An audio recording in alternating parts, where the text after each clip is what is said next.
Una camiseta conmemorativa firmada por todos nuestros jugadores.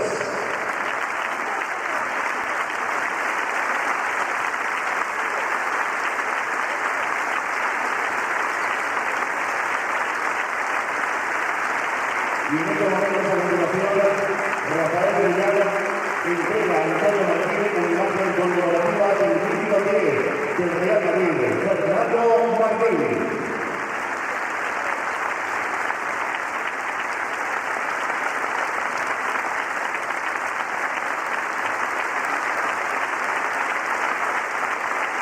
Siempre estará presente entre nosotros esta leyenda del Real Madrid, nuestro 9, Fernando Martín, siempre en nuestro corazón.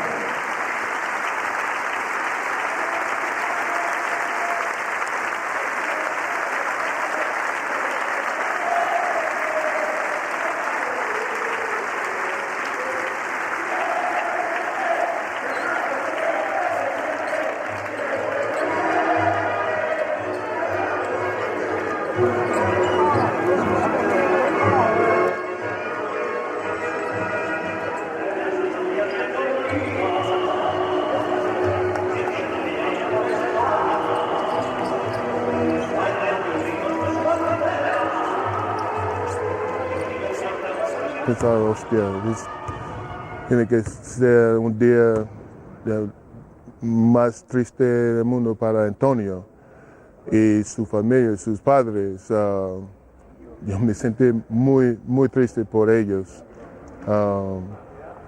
Y por eso quería, cuando fue al interno, quería hablar con ellos para dar mis sentimientos sobre esto, porque yo creo que desde hasta ahora es difícil todavía para ellos y la familia. Fernando está conmigo cada día, porque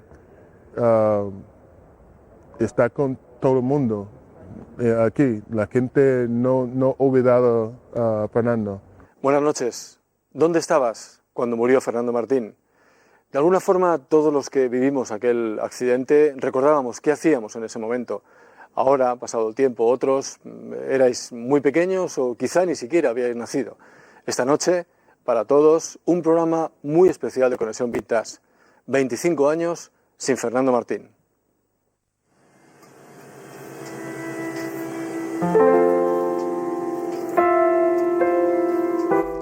«25 años.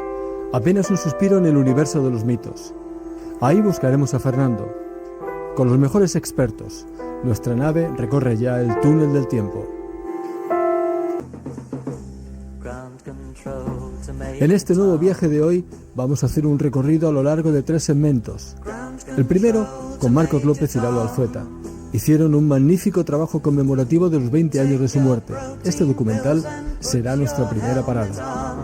Creo que Fernando Martín fue el primer pívot en España, no sé si jugador de cualquier posición, pero pívot seguro, que fue capaz de plantar cara a los clásicos pívots grandes, negros, americanos, enormes como armario. Y él, en una época en la que no se hacían muchas pesas, pues era un jugador que tenía una fortaleza natural impresionante. Tenía unas espaldas enormes, tuvo muchos problemas de crecimiento en la espalda, pero es que es un jugador que de joven podía haber sido campeón de... Bueno, fue campeón de Castilla, creo, de natación. Jugó al balonmano, era una máquina física tremenda. Y luego era buen jugador, competidor, entonces lo veías que no se adrentaba. O sea, aquí en España en aquella época había pivots muy buenos, no sé, Norris, Claude Riley, gente que con él, vamos, no podían. Es un jugador que nunca se conformó con lo que tenía, era un competidor nato y entendió muy bien lo que tenía que hacer para seguir progresando en su oficio y para ser el mejor en su oficio. Yo recuerdo minutando una entrevista antes de irse a la NBA, en la que se aludía a la renuncia que suponía marcharse a la NBA y ir a la selección española. No podía jugar con la selección española porque los profesionales en aquel entonces no podían jugar, y él decía que era un profesional de baloncesto, que seguía siendo español, pero que quería jugar donde estaban los mejores, y los mejores estaban en Estados Unidos. Trabajó su físico, volvió de Estados Unidos con un tiro a media distancia, que luego a lo mejor no muchos recuerdan, bastante aceptable, y siempre estuvo progresando en su deporte y queriendo ser mejor en su deporte. Y con ellos, José Joaquín Brotons, periodista que conoció bien al jugador y a la persona que llevaba dentro. Será la parte central de nuestro viaje. Ahí veremos entrevistas hechas a Martín antes y después de su aventura en la NBA. A mí me enamoró como ser humano, como persona, como hombre. Yo viví una época muy buena con él, ¿no? Y es que existía Gianni, por primera vez el hijo que había tenido con Petra, con la modelo alemana, y yo le convencí para que se comprara un piso en Las Rozas, y nos pasábamos muchas tardes fumando, porque yo también fumaba en aquella época, fumando y escuchando a Serrat. Y siempre decía una frase que a mí me ofendía al principio, pero ahora con el paso del tiempo me halaga, ¿no? ¿Cómo es posible que un periodista tenga sensibilidad para oír a Serrat, ¿no? Y además dicen que es el ídolo de las jovencitas que asisten a verle al pabellón del Real Madrid. ¿Eso es peligroso? Eso no es verdad. ¿No es verdad? Eso nos han dicho a nosotros. Yo no sé si es verdad o no. No es verdad. Bueno. ¿Quién vas a la sierra, Fernando? Las cabras, claro. ¿Nadie más? No, a veces me voy con mi padre o... Ay, bandido. Para ti, Fernando, es una motivación más pensar que incluso puedes llegar a ser un estímulo, un ejemplo para las nuevas generaciones de jugadores de baloncesto españoles. Bueno, yo creo que el estímulo, el ejemplo lo tiene cada uno, ¿sabes? Yo no creo en los ídolos ni en los mitos. Creo que el carácter, que la personalidad de cada hombre está marcada, ¿no? ¿Quién ha pedido eso? Pues podría ser una delicada damisela, o podría ser un jovencito romántico. Pues lo ha pedido un tío de 2 metros y 5. De 2 metros y 5. Pero señor Martín, es bonito, es bonito. ¿Te gusta? Me gusta. Pero es la primera vez que una envergadura de 2 metros 0,5 centímetros nos pide el vals. ¿Cómo se llama esto? Háblame de amor. Háblame de amor. Don Fernando, buenos días. Buenos días. Desayuno para don Fernando. Ya saben ustedes, copioso, abundante y demás. A ver. Mientras Fernando desayuna, seguiremos nuestro recorrido y estaremos ya en el tercer y definitivo segmento. Y ahí nos encontraremos con Nacho Calvo, que nos llevará hasta el Real Madrid-Boston Celtics de 1988.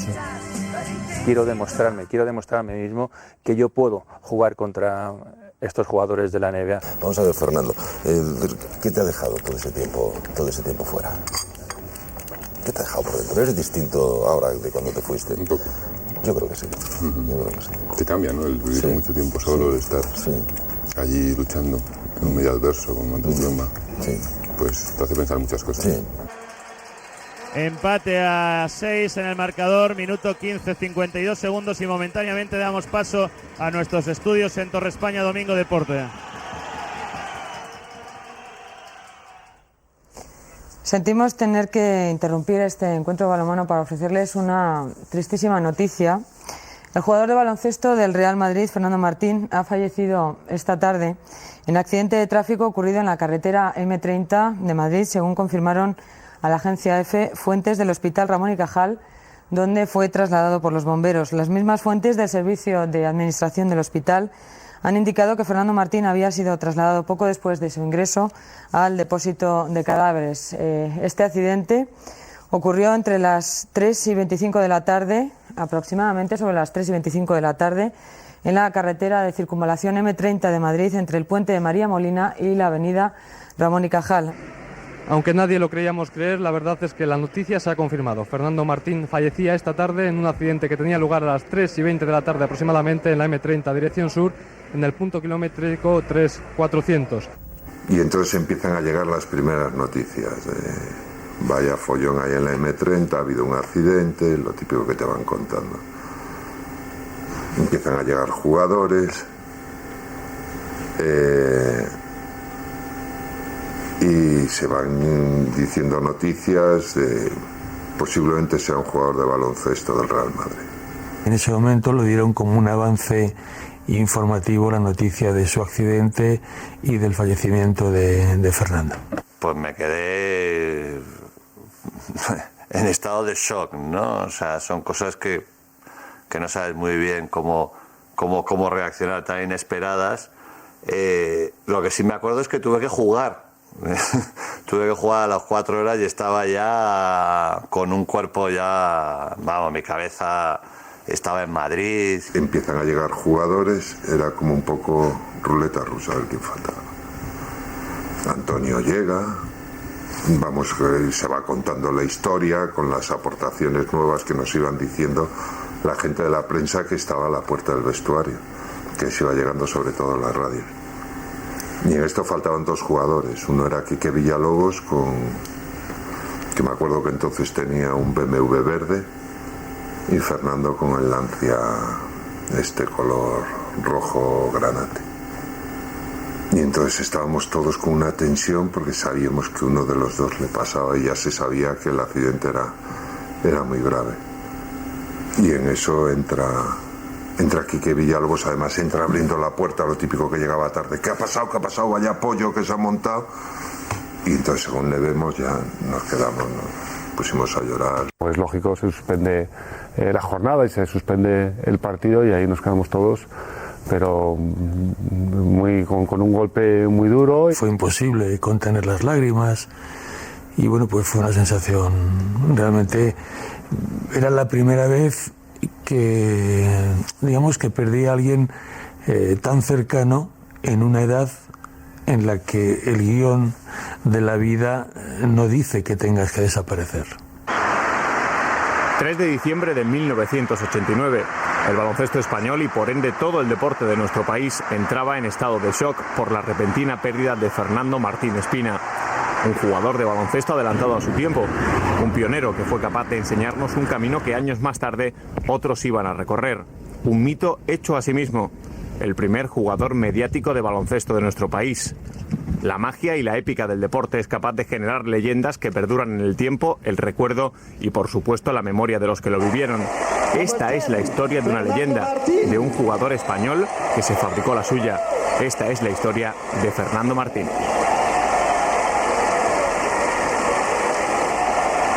Fernando confluían varias cosas, ¿no? Primero que fue un jugador extraordinario y yo creo que tenía una manera también de ser y de transmitir. Esto es como casi los toreros, ¿no? Él llegaba a la gente.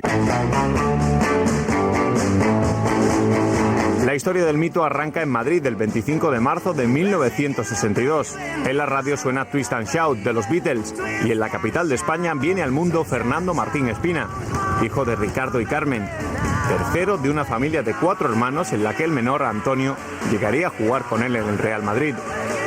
Físicamente superdotado, Martín era por encima de todo un deportista que termina encontrando su lugar en el baloncesto. Es que lo de Fernando, en cuanto a su carrera baloncestística, fue todo como muy rápido en los inicios, ¿no?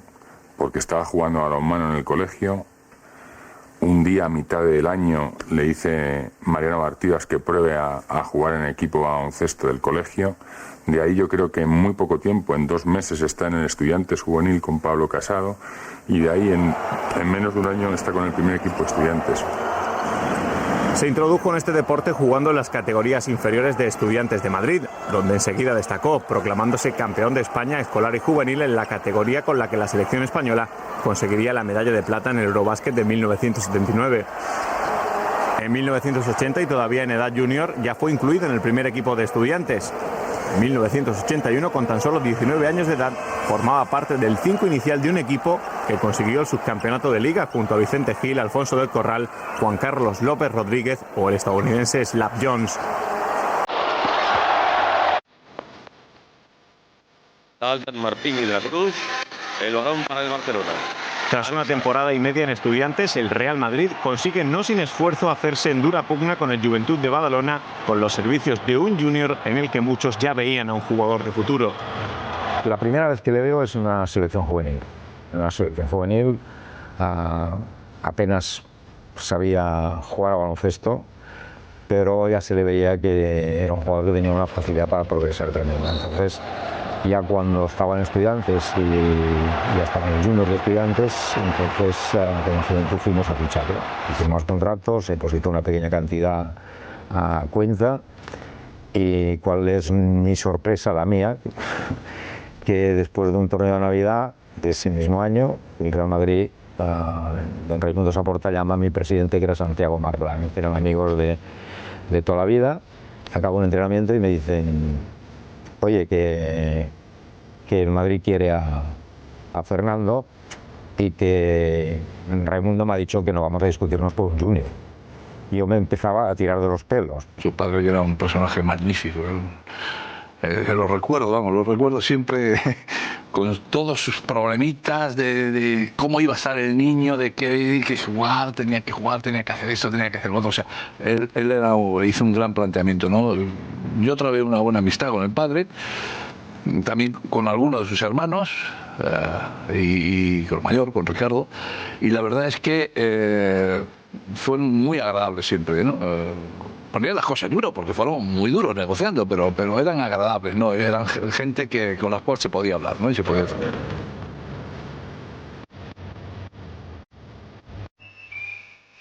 En el vestuario del Real Madrid, el impacto de Martín se deja notar desde el primer día. Fernando no llegaba para ser uno más. Y esa fue un poco el trabajo que yo tuve que realizar también, hacerle entender que todas las cosas necesitan su pozo, que no se ven las cosas igual cuando se entra un equipo como el Real Madrid con tanta historia y cuando se lleva ya unos cuantos años, que es quizá más importante ser útil al resto de tus compañeros. Hasta entonces en el Madrid la jerarquía se respetaba muchísimo. Fernando fue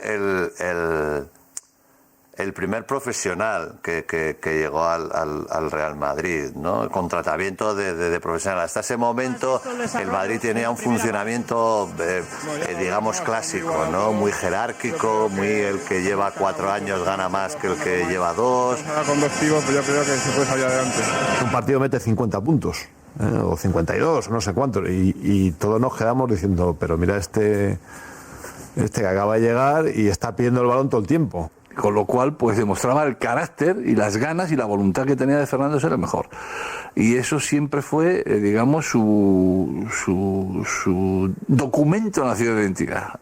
El último impulso, desde luego, de mi carrera, sin ninguna duda, fue la incorporación de Fernando Martín al equipo. Él hizo que yo tirara o aguantara un poco más en aquel equipo, porque dio de alguna manera un poco de esencia, de fondo, a lo que era la realidad del Real Madrid en aquel momento.